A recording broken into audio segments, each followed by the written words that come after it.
اعوذ باللہ من الشیطان الرجیم، بسم اللہ الرحمن الرحیم۔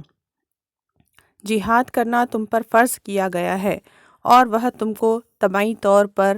گرا یعنی بھاری اور ناگوار معلوم ہوتا ہے،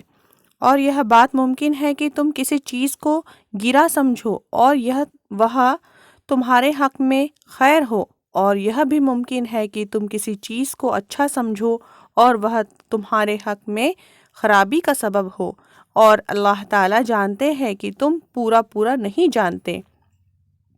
لوگ آپ سے حرام مہینے میں قتال کرنے کے متعلق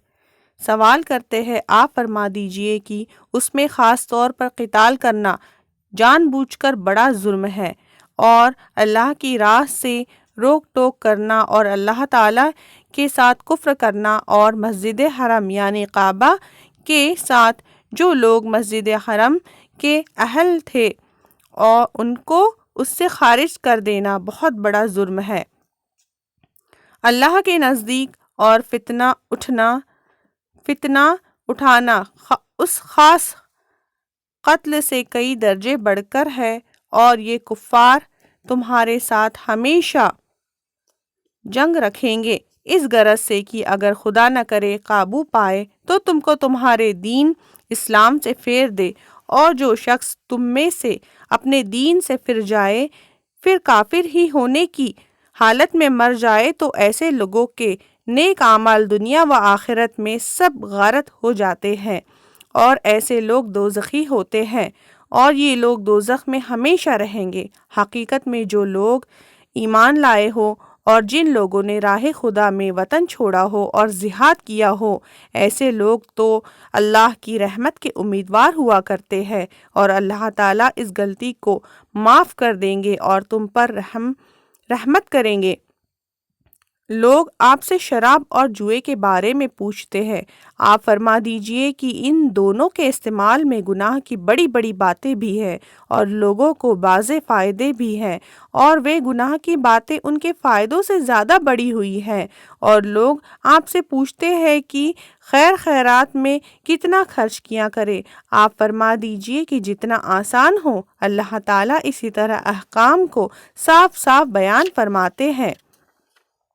تاکہ تم دنیا و آخرت کے معاملوں میں سوچ لیا کرو۔ اور لوگ آپ سے یتیم بچوں کا حکم پوچھتے ہیں، آپ فرما دیجئے کہ ان کی مصلحت کی رعایت رکھنا زیادہ بہتر ہے، اور اگر تم ان کے ساتھ خرچ شامل رکھو تو وہ تمہارے دینی بھائی ہیں، اور اللہ تعالیٰ مصلحت کے ضائع کرنے والے کو مصلحت کی رعایت رکھنے والے کو الگ جانتے ہیں، اور اگر اللہ تعالیٰ چاہتے تو تم کو مصیبت میں ڈال دیتے، کیونکہ اللہ تعالیٰ زبردست ہے، حکمت والے ہیں۔ اور